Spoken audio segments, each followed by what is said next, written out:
내 백성을 위로하라는 제목으로 목사님 말씀 증거해 주시겠습니다.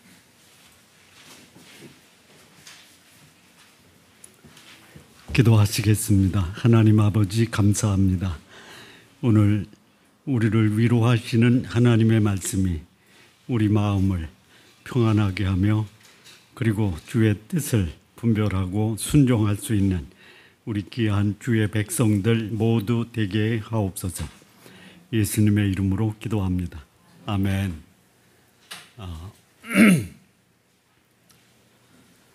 지난 시간에 우리 이사야 35장 말씀을 함께 나눴는데요. 오늘 40장입니다. 왜 36장에서 39장을 건너뛰느냐?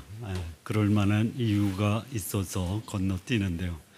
이미 우리는 오래전에 열왕기하 19장에서 21장까지의 그 본문의 내용이 이사야 36장에서 39장의 말씀과 똑같습니다. 그래서 건너뛰는데요. 그래도 요약은 해야 될 것 같다라는 생각이 듭니다. 이사야 36장에서 39장은 뭐냐면 35장에서 광야와 메마른 땅과 그리고 사막 같은 그 인생이 아수르의 침공으로 인해서 유다 땅이 완전히 황폐하게 됩니다. 그때 하나님이 이사야를 통해서 유다를 회복시키시고 예루살렘을 보호하시겠다라는 약속의 말씀을 주십니다. 그래서 하룻밤에 아수르 군대 18만 5천 명이 몰살당하고 아수르의 왕 사네립이 자기 나라로 돌아가서 그 신전에서 제사 드릴 때 그 두 아들이 그 아버지 사네립을 살해합니다. 그리고 사네립의 다른 아들 에셀 핫돈이 아수르의 왕위에 오릅니다. 그런데 하나님이 갑자기 이사야를 통해서 히스기야에게 내가 더 이상 살지 못하게 되었다라고 하나님의 그의 생명을 취할 것을 전합니다. 그 하나님의 생명을 취한다라는 말씀을 듣고 히스기야가 그 낯을 벽을 향해서 서고 기도를 합니다. 히스기야의 기도의 내용이 유다 땅 전체가 아수르에 의해서 점령이 됐을 때는 하나님의 자비와 공율, 자기의 죄를 고백합니다. 그리고 예루살렘을 아수르가 포위할 때는 히스기야가 하나님의 위대하심, 하나님의 능력, 천하에 하나님 같은 분이 없으니 당신께서 우리 예루살렘을 보호해 주십시오라고 기도합니다. 그런데 하나님이 히스기야의 생명을 취하겠다라고 기도하니까 히스기야가 뭐라고 기도하냐면 아시지 않습니까? 우리 아버지 아하스가 하나님의 나라를 우상의 땅으로 전락시키고 하나님께 제사 드리는 성전을 폐쇄시키고 바알과 아세라에게 자식들을 바쳤던 것을 제가 다 개혁하지 않았습니까? 산당을 파괴하고 예루살렘 성전 제사를 회복하고 율법을 가리킨 일을 하나님이 보신다면 제가 얼마나 하나님께 진실되게 전심으로 하나님을 섬겼던 거, 그 선한 일을 기억하시고 제 생명을 좀 연장시켜 주십시오 이렇게 기도합니다. 나라가 위급할 때는 자기의 죄를 자백하고 하나님의 능력을 고백하는데 자기가 죽게 되니까 어떤 기도를 드리냐면 제가 행한 선행을 기억하시고 생명을 더 연장시켜 주십시오. 여러분, 여러분의 공동체가 잘못되면 회개하시고요. 여러분이 잘못되면 내가 행한 선행을 기억하고 살려달라고 기도하십시오. 행한 선행이 별로 없어서 벌 주면 그냥 받지요 이렇게 하지 마세요. 그게 36장에서 39장까지의 내용인데요. 39장에 히스기야가 죽을 병에 걸렸다가 회복됐다라는 말이 어디까지 들리냐면 바벨론까지 소문이 들립니다. 그래서 바벨론 왕 블르독 발라단이 자기 신하들을 사절단으로 보내서 히스기야를 축하합니다. 그때 히스기야가 성전에 있는 모든 보물을 바벨론 사절단에게 과시합니다. 여러분, 보물을 과시하면 어떻게 된다? 빼앗긴다. 자랑하고 싶어 입이 근질근질할 때라도 참으시기 바랍니다.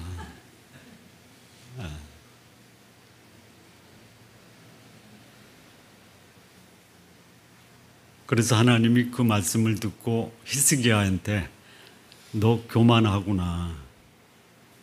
그래서 내 후손들이 바벨론으로 끌려가서 거기서 환관이 될 것이다. 그리고 그 후 약 150년 후에 유다는 서서히 바벨론의 포로가 되고 급기야 170년이 지난 후에는 유다가 바벨론에 완전히 함락되고 멸망하게 됩니다. 그 후손들 중에 제일 먼저 포로로 끌려간 사람들이 한 4만여 명, 5만 정도 되는데요. 그때에 함께 끌려갔던 왕족, 귀족 중에 누가 있냐면 다니엘이 있고 사드락, 메삭, 아벳느고. 이건 바벨론식 이름이고 유다식 이름은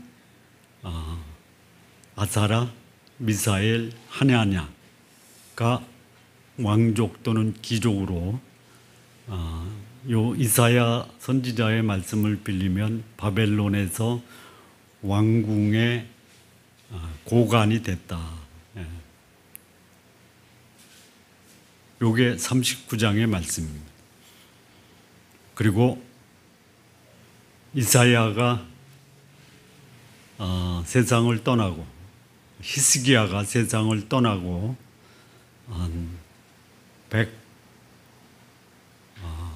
150년. 바벨론 포로 생활이 70년입니다. 70년에 소위 식민지 노릇을 해도 쉽지가 않습니다. 그런데 나라는 망하고 백성들은 포로로 끌려가서 그 땅에서 노예살이를 합니다. 노예살이. 그 삶을 성경은 뭐라고 비유하냐면 광야와 사막 같다. 앗수르가 유다를 침공할 때는 하나 더 붙였어요. 광야와 메마른 땅과 그리고 사막 같다 이랬어요. 근데 하나님이 보호하셨어요.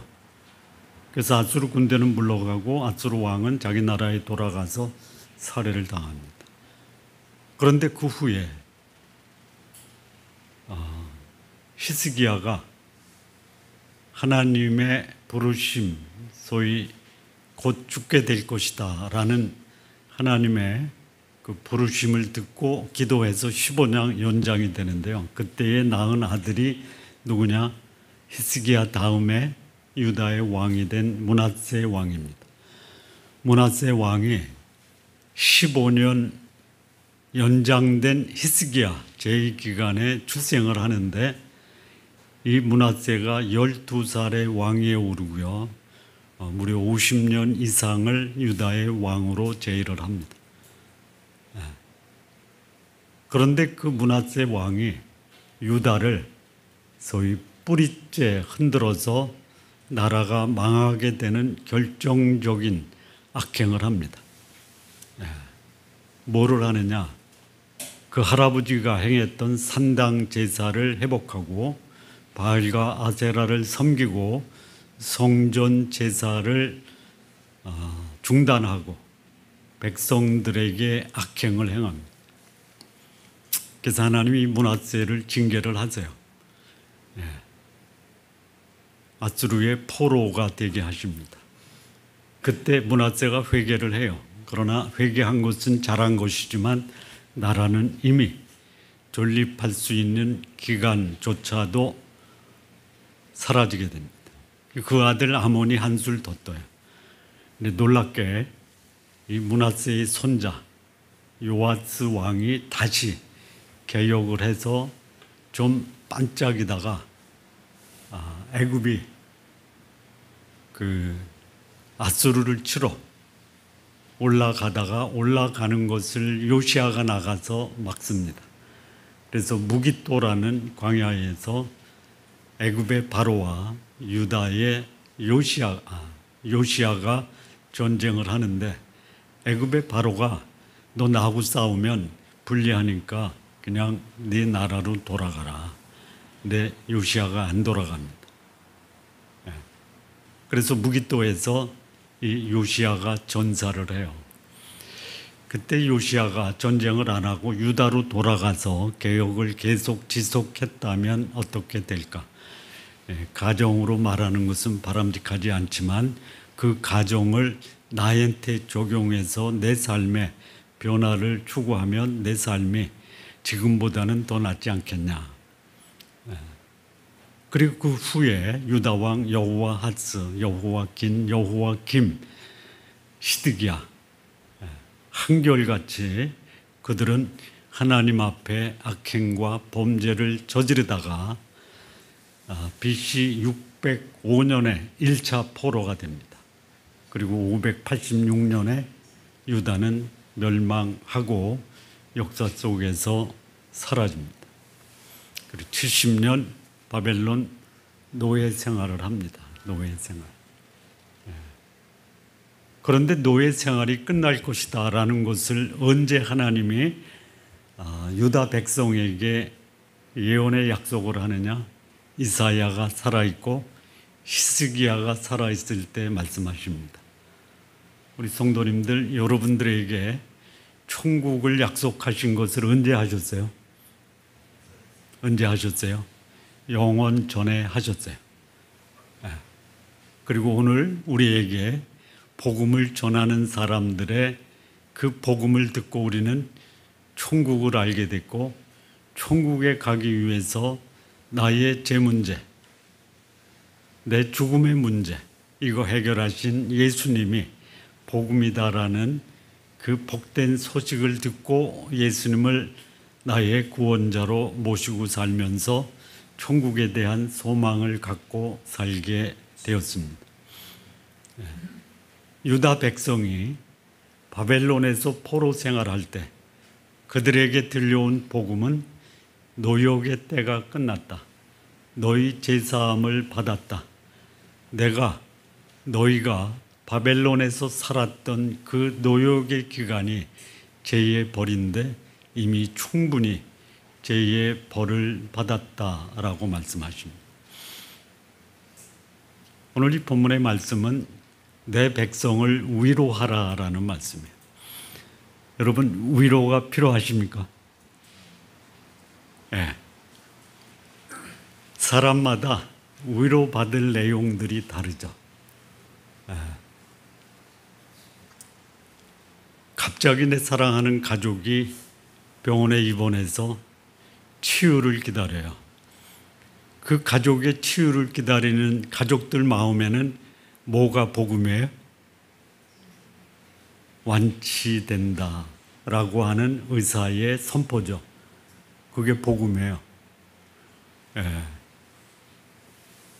병원에 입원한 사람에게 남은 다행이고 안 남은 그만이지 뭐 이렇게 하면 위로가 됩니까? 위로가 안 돼요. 예. 입학 시험을 앞에 둔 수험생이나 수험생 가족들에게는 그게 사실 살얼음판을 걷는 그런 긴장의 시간이죠. 그런데 수험생들에게 들려오는 복된 소식이 뭐예요? 1차 수시에 합격했는데 그것도 장학금으로, 장학생으로. 예. 이게 아름다운 소식이에요. 예. 사고를 당해서 소위 혼수 상태에 빠진 사랑하는 가족이 있어요. 이건 절망 그 자체예요. 그런데 병원의 주치의가 이거 살아날 수 있는 가능성이 높고요. 그리고 살아날 겁니다. 이게 뭐예요? 복음이에요. 복음. 군대 간 장정들에게 복음이 뭐예요? 제대 날짜가 확정되는 거예요. 교도소에 수감된 사람에게 복음이 뭐예요? 석방될 거야. 예. 석방돼야 되지 말아야 될 사람도 석방시키는 그런 경우도 있지만, 예? 석방되기 위해서 수감 생활을 아주 모범 수용소로 생활을 하면서 드디어 석방이 돼요. 그게 전달이 돼. 이게 복음입니다. 자, 바벨론에 70년 포로 생활을 하는 유대인들에게 복음이 뭘까요? 자, 이 많은 복음이 있지만요. 그 복음 중에 우리가 들을 수 있는 최고의 복음이 뭐냐? 혼수 상태에서 죽음을 기다리는데 소생한다라는 소식이죠. 예. 죽음을 향해 가는 사람에게 영생이라는 소식이 복음이죠. 노예 생활을 하고 있는 유대인들에게 아름다운 소식이 뭐예요? 바벨론에서 예루살렘으로 귀환할 것이다. 이게 위로의 말씀이에요. 네. 이 말씀을 하나님이 누구한테 전하게 하시느냐? 1절을 보면요. 너희 하나님이 이르시되 너희는 위로하라, 내 백성을 위로하라. 여기 너희는 누구냐 이거죠. 너희는 누구냐? 이 말씀을 받은 이사야와 이사야가 그 말씀을 전해주는 이사야의 후계자들 또는 제자들이에요. 하나님 이사야에게 이 예언의 말씀을 주시면서 뭐라고 말씀하셨냐 하면은 이사야 8장 16절에 내가 너희에게 주는 이 예언의 말씀을 내 제자들에게 다른 사람에게는 숨기고 내 제자들에게 주어 봉함하라 그랬어요. 그러니까 이 말씀은 누구한테만 공개됐냐면 이사야와 그의 제자들이에요. 그래서 여기 너희는 이사야의 후계자들.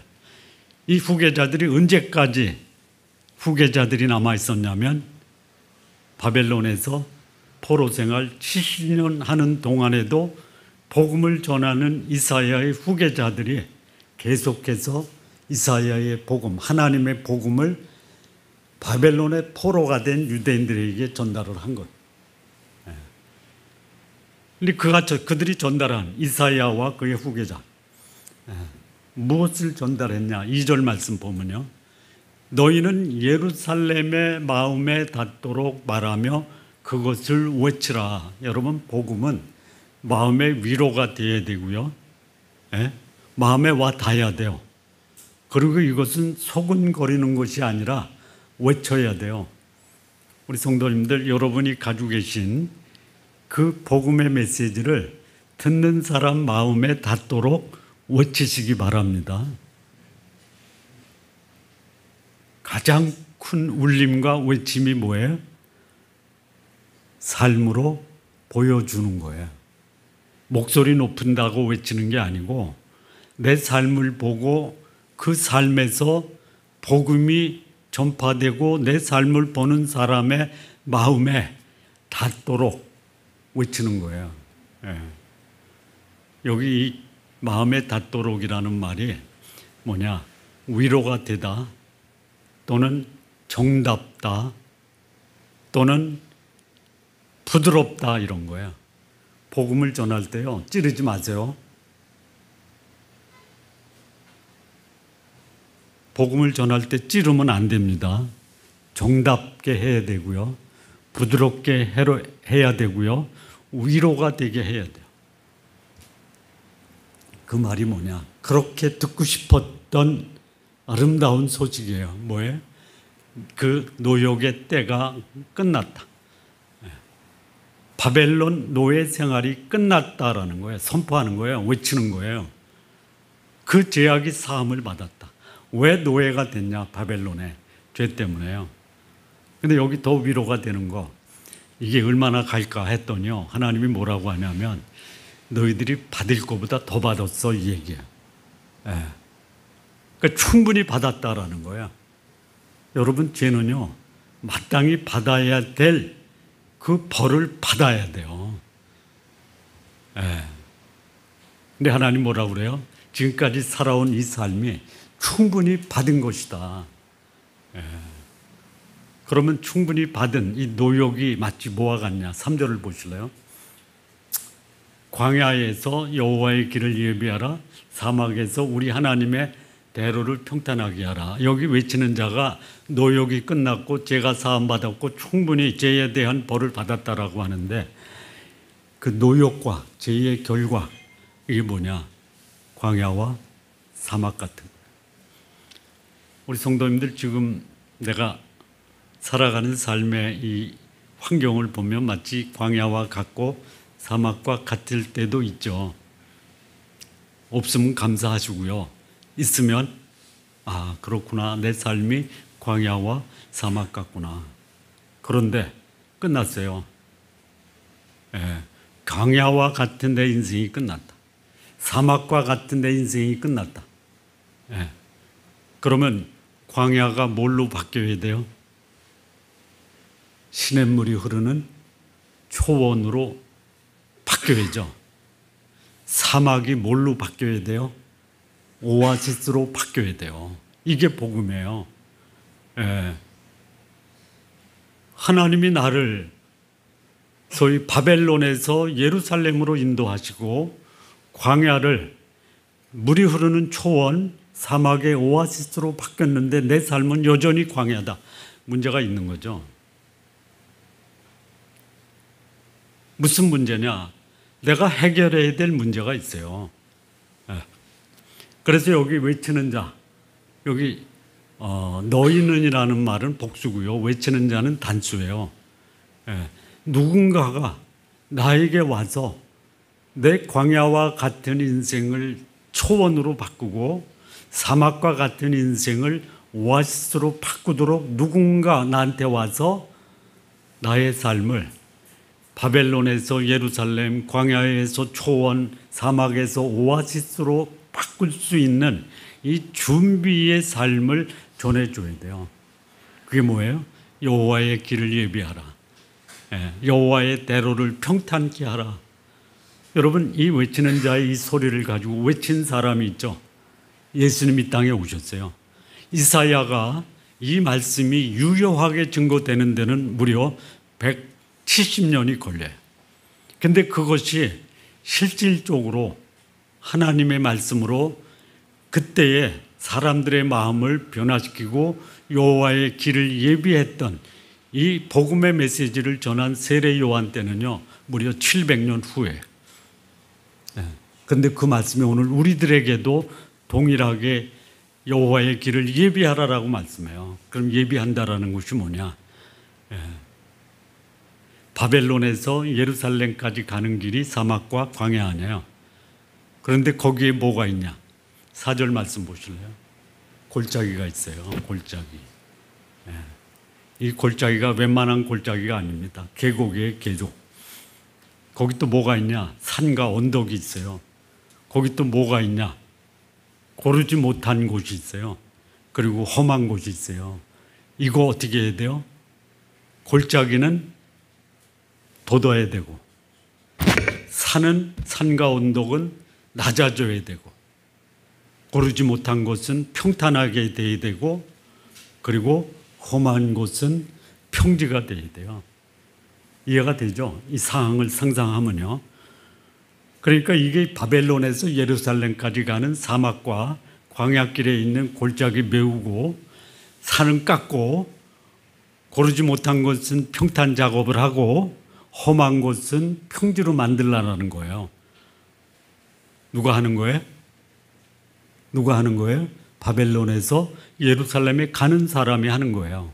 그런데 이것이 내 영혼이 광야와 사막 같고 바벨론 같고, 그리고 노역을 하고 있고 죄에 얽매여 있고 죄의 벌을 갚고 있는 그 사람에게 그것을 벗어내고 자유와 해방된 삶을 살기 위해서 내가 준비해야 되는 것이 뭐예요? 예비하는 것이 뭐예요? 골짜기 돋아야 돼요. 골짜기가 뭐예요? 내 영혼이 절망 가운데 빠져 있는 거예요. 내 삶을 돌아다 보면 아픔, 고통, 절망 있어요. 있어요. 그걸 돋아야 돼요. 절망 가운데 어떻게 하는 게 돋는 거예요? 절망의 반대가 뭐예요? 희망, 소망. 소망을 붙들어야 돼요. 내 삶을 회복시켜 주실 것이다라는 소망. 여러분, 소망을 여러분들에게 두지 마시기 바랍니다. 예? 여러분에게 소망을 두면 낮아진 골짜기가 더 낮아져요. 예. 그럼 이 소망을 어디다 둬야 돼요? 예? 몇 절을 보시냐면 6절 한번 보실까요? 5절이네, 5절. 여호와의 영광이 나타나고 모든 육체가 그것을 함께 보리라. 이는 여호와의 입이 말씀하셨다. 근데 이 말씀이 뭐냐면요, 8절에 풀은 마르고 꽃은 시드나 우리 하나님의 말씀은 영원히 서리라. 여호와의 입의 말씀, 그리고 영원한 하나님의 말씀에 우리의 소망을 둬야 돼요. 그게 뭐냐? 내 삶을 바벨론에서 예루살렘으로 옮겼다. 예루살렘은 평화의 땅이죠. 바벨론은 사막과 광야예요. 하나님이 예비하신 평강의 성이 소위 말하는 하나님의 임재와 영광 가운데 있는 거예요. 우리가 둬야 될 소망은요, 풀처럼 마르고 꽃처럼 시드는 것이 아니고 영원히 서 있는 하나님의 말씀에 우리의 소망을 둬야 돼요. 여러분, 소망을 어디다 두십니까? 여러분 절망스러울 때 여러분이 소위 소망을 회복하는 유일한 길은 영원한 하나님의 말씀에 내 소망의 뿌리를 둬야 돼요. 그런데 놀라울 정도로 하나님의 사람이 고난을 당하면요, 말씀에 소망을 듣고 그 말씀을 붙들려고 하는 것이 아니라 고난을 당하면 어때요? 어때요? 여기 험한 곳이 있죠. 험한 곳이 평지가 된다고 했잖아요. 험한 곳이 뭐냐면 고난으로 인한 완악함, 불평이에요. 불평과 내 마음을 강팍하게 하지 말고 나의 소망을 하나님 말씀에 두라 이거예요. 근데 얼마나 이게 어색하고 불편하고 그리고 안 하려고 하는지 몰라요. 어디다가 소망을 두고 해요? 삶이 공고하면 어디로 나와라? 영원한 하나님 말씀에 나와야 돼요. 그것이 골짜기가 돋아지는 거예요. 그다음에 여기 산과 언덕이 있죠. 산과 언덕, 그러니까 물론 바벨론에서 예루살렘까지 가는 데는 골짜기, 산, 언덕, 고르지 못한 땅, 험지가 있어요. 그런데 여기 산과 언덕이 뭐예요? 이게 내 마음속에 나를 계속 광야, 사막에 머물게 하고 바벨론 노예 생활을 하는 게 뭐냐? 높은 산이에요. 산과 언덕이에요. 이거 어떻게 해야 돼요? 낮아져야 돼요. 그러면 산과 언덕이 뭐예요? 노역하면서도요, 내가 내 인생의 주인이다라고 고집하는 교만이에요, 교만. 물론 자존감은 있어야 돼요. 예? 얻어먹어도 자존심은 있죠. 얻어먹는 주제에 자존심을 가지면 뭐 할 거예요? 예? 차라리 낮춰야 돼요. 예? 높은 산은 낮아. 이게 내가 여호와의 길을 예비하는 첫 번째는 뭐냐? 골짜기는 높아지고 도단하고 산과 언덕은 낮아져야 돼요. 절망을 내려놓고 영원한 하나님의 말씀에 소망을 가져야 되고, 산과 언덕, 이 교만한 내 마음은 좀 낮춰야, 겸손해야 돼요. 이건 내가 준비하는 거예요. 예. 하나님은 바벨론에서 예루살렘으로 인도하시는데 그 길은 너희들이 닦아라. 하나님이 너희 속에 역사하도록 너희 삶을 변화시키는 것은 네 책임이다. 뭐예요? 절망은 소망으로, 교만은 겸손으로. 그 다음에 여기 고르지 못한 곳이 있어요. 고르지 못하다. 이게 우리 사회에, 우리 환경에 만연된 거예요. 얼굴 봐주는 거 있죠? 예? 얼굴 봐주는 거예요. 네 편, 내 편 나누는 거고요. 소위 말하면 불의와 불평등이에요. 이거를 어떻게 해야 돼요? 낮은 사람, 없는 사람, 약한 자를 있는 사람과 같이 균형 있게 만들어주는 조화와 균형의 환경을 만들 책임이 우리에게 있다라. 우리 성도님들 마음속에요, 사람 귀하게 여기셔야 돼요. 사람을 귀하게 여기는 삶이 내 바벨론의 삶을 하나님의 영광이 가득한 예루살렘으로 인도하는 거예요. 네 번째, 여기 험한 곳이라 그랬죠. 험한 줄을 평지가 되게 한다고. 험한 곳이 뭐예요? 한마디로 말하면 고난이에요. 고난. 앞서 말씀드린 것처럼 사람이 고난과 고통을 당하면 강팍해져요. 강팍하다가 무슨 말인지 아시죠? 고집. 그리고 안 들어요. 외면. 누구의 말을 안 듣고 무엇을 집착하고 고집하냐면요, 내가 내 문제 해결할 수 없는데 나를 포기하지 않고 나의 문제를 해결해 주겠다라는 이 복음이 증거되면요, 거절하는 거예요. 하지 마세요. 그래서 우리가 여호와의 대로, 하나님의 대로를 평탄케 하는 길이 뭐냐? 네 가지. 첫째, 절망 속에서 소망을 포기하지 말아라. 교만한 자는 겸손하라. 불의와 불공평, 이런 삶이 내 주변에 있다면 여기에 사람들을 귀하게 여기고 함께 더불어 어울러 잘 사는 조화와 균형을 이루라. 그리고 고통 때문에 완악하고 강팍하지 말고 내 마음을 부드럽게 하라. 부드럽게 갈아라 이거야. 묵은 땅을 개경하라. 뭐예요? 온유하라 이게. 온유. 여러분, 내가 힘들면 승질 부려요. 마음을 가라앉혀서 겸손해주고 온유해요. 둘 다. 이렇게 낮추세요. 가라앉히세요. 삶이 고달플수록 마음을 잡으세요. 이게 우리가 하나님이 바벨론에서 예루살렘으로 옮기기 위해서 하나님이 여호와의 길을 예비하라. 하나님의 대로를 평탄케 하라라고 우리에게 권면하시는 거예요. 이것을 권면하는 사람이 있어요. 누구예요? 외치는 자예요. 이 대표적인 사람이 세례 요한인데요. 오늘 이 시대는 누구예요? 이 복음의 말씀으로 이 마음을 변화시켜주는 사람이에요. 가장 큰 소리가 뭐냐? 목소리 높이는 거 아니에요. 내 삶으로 목소리보다 더 큰 울림을 내 삶을 보는 사람에게 전달해 주는 거예요. 제가 이번 주에 본 글이 있는데요. 영국의 위대한 설교가 찰스 스펄전 목사님이 있고, 동시대 우리와 살았던 20세기에 살았던 마틴 로이드 존스라는 목사님이 있어요. 그분이 목사가 조심해야 될 것 5가지를 얘기하는데요. 제가 생각나는 대로 얘기할게요. 첫째, 목사. 설교 시간에 목사 드러내지 말아라. 여기 어떻게 나타나냐면 주일날 설교 누가 해?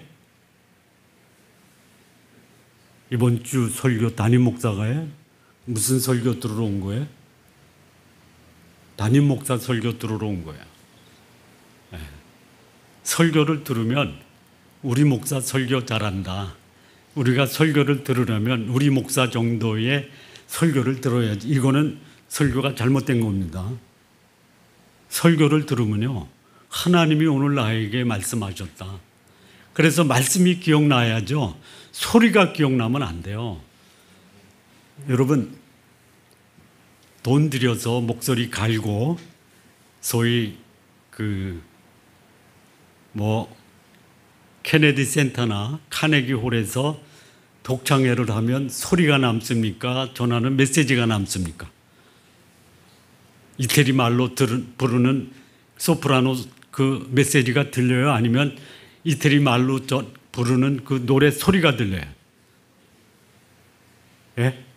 여러분, 목사 소리에 감동받지 마세요. 목사가 좀 말도 못하고 어눌하고, 그런데 그가 전하는 메시지가 하나님 말씀 외에는 없다. 그럼 그 말씀을 들으세요. 여기에 새기세요. 두 번째, 목사가 조심해야 되고, 두 번째는 뭐냐? 설교 시간에 자기 지식과 학벌 자랑하지 말라. 우리 성도님과 같이 이해할 수 있는 말로 말씀을 전하는 거예요. 설교 시간에 지식과 학벌 자랑하는 거, 이거 하나님의 영광을 가리는 겁니다. 그 다음에 또 뭐 있는데?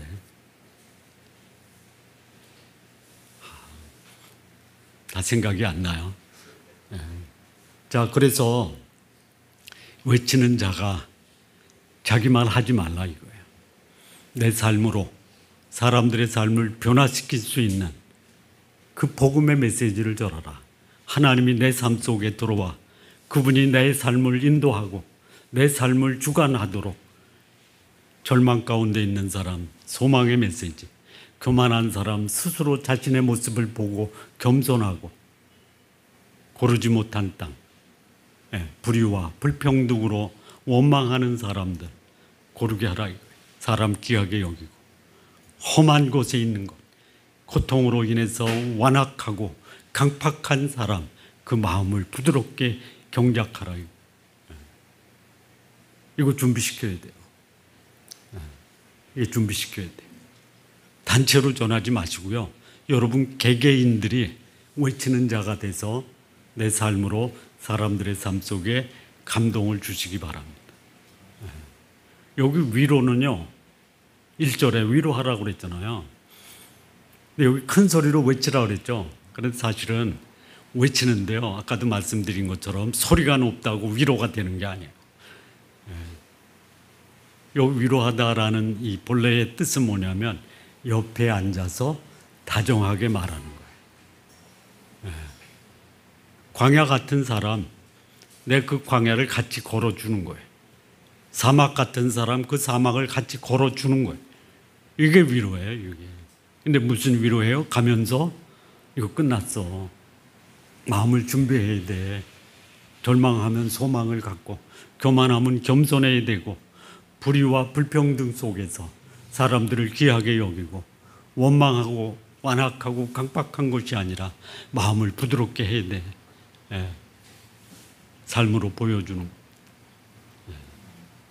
그런데 여기 그 준비시키는 그 두 가지 도구가 있는데요.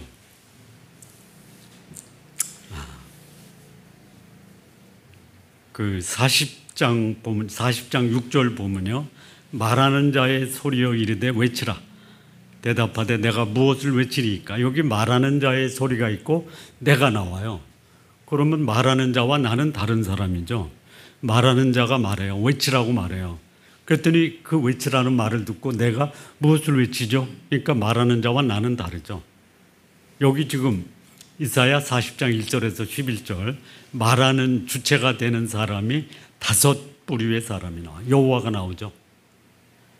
너희가 나오죠. 외치는 자가 나오죠. 말하는 자가 나오죠. 내가 나오죠. 6이네. 아름다운 소식을 시온에 전하는 자 6이에요. 하나님이 말씀하세요. 누구에게? 선지자와 그의 제자들 후계자에게 말씀. 또 누가 나오냐? 여기 외치는 자. 이게 단수예요. 그 시대부터 지금 시대까지 하나님을 믿고 말씀을 들은 개개인들의 삶이 하나님께 들은 말씀을 전해야 돼요. 여기 말하는 자는 누구냐? 하나님이에요. 나는 누구냐? 그 말씀을 받는 개인이에요. 여기 시온에 아름다운 소식을 전하고 예루살렘의 아름다운 소식을 전하는 자도 단수예요. 그래서 하나님의 말씀을 듣고 그것을 전하는 선지자 같은 사람, 또 선지자와 선지자의 후계자들, 그러니까 말씀을 받고 그 말씀을 증거하는 사람들이 여러 가지 표현으로 했어요. 자, 외치는 자, 이건 공개적으로 높은 산에 올라가서 해야 돼요. 자, 9절 보면요. 아름다운 소식을 시온에 전하는 자여, 너는 높은 산에 오르라. 높은 산이 낮아지고 언덕이 낮아지는 거하고 다른 거예요. 마음이 높으면 겸손해야 되고 복음의 메시지를 전할 때는 공개적으로 외치라 이거예요. 공개적으로. 이 공개적으로 외치면요, 뜻하지 않는 축복들이 있습니다. 그냥 이건 예를 돕기 위해서 하는 말인데요. 우리가 저쪽 중동에 있을 때 가끔 그 영동시장에 칼국수집에 갑니다. 그럼 가서 공개 기도를 합니다. 식사 기도. 그랬더니 식당 주인이 저분 뭐 하시는 분이에요? 어느 집사님이 목사입니다. 어느 교회? 좋은 나무 교회. 그랬더니 그 다음부터는 칼국수 꽃배기로 주는 거 있잖아요. 공개하세요. 나를 보호하기도 하고요. 또 축복을 부르는 소리예요. 그래서 무슨 준비를 해야 되느냐? 사람이 어떤 존재인지를 알게 해주는 거예요. 무엇을 외치리까 했더니 여기 뭐라고 그래요? 이 백성은 모든 육체는 풀이요 그의 모든 아름다움은 들의 꽃이다. 우리 인생은 뭐예요? 풀과 꽃과 같다. 그래서 풀은 마르고 꽃은 시드는데 하나님께서 그렇게 하셨다. 풀은 마르고 꽃은 시드나 우리 하나님의 말씀은 영원히 서리라. 사람을 의지하고 나를 의지하는 것을 영원히 서 있는 하나님의 말씀을 붙들라 이거예요. 외치는 자, 말하는 자의 소리를 들은 나는 사람들에게 무엇을 전해야 돼요? 영원한 하나님의 말씀을 붙들어라. 이거를 전해야 돼요. 우리 성도님들 하루에 몇 번? 30분. 그게 좀 부족하다 그럼 1시간. 1시간 정도는 하십시오. 아침에 30분, 점심에 15분, 주무시기 전에 15분 하면 시간 할당이 잘 되잖아요. 그게 너무 많다. 30분, 아침에 15분, 점심에 10분, 저녁에 주무시기 전에 5분. 뭐를요? 영원히 서 있는 하나님의 말씀을 붙들어라 이거예요. 그 다음에 또 무엇을 전해야 되냐면 여기 시온의 아름다운 소식을 전하는 자인데요. 전해야 돼요. 뭘 전해야 돼요? 여기 보면은요. 9절 한번 보실래요?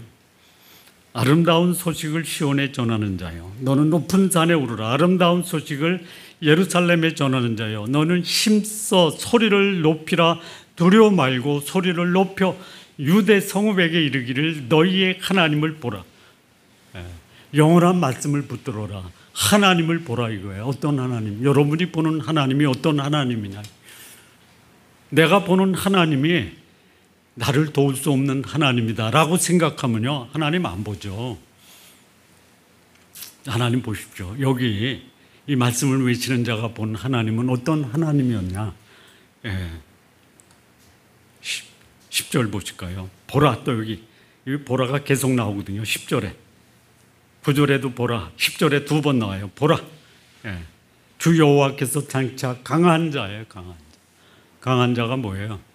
문제를 해결할 능력이 있는 능력자예요. 하나님은 그냥 어쩌다 만나서 도와주면 좋고 안 도와줘도 어쩔 수 없다라는 분이 아니에요. 그분은 강한 분이에요. 뿐만 아니에요. 친히 그의 팔로 다스리는 분이에요. 통치자예요. 여러분 인생 여러분이 다스리려고 하지 마십시오. 여러분이 여러분의 의사결정을 하려고 할 때요, 잠깐만 기다려. 하나님이 뭐라고 하시는지 한번 그 말씀을 들어보자. 의사결정을 여러분 하지 마십시오. 그리고요, 그분은 반드시 상급과 보응을 하시는 분.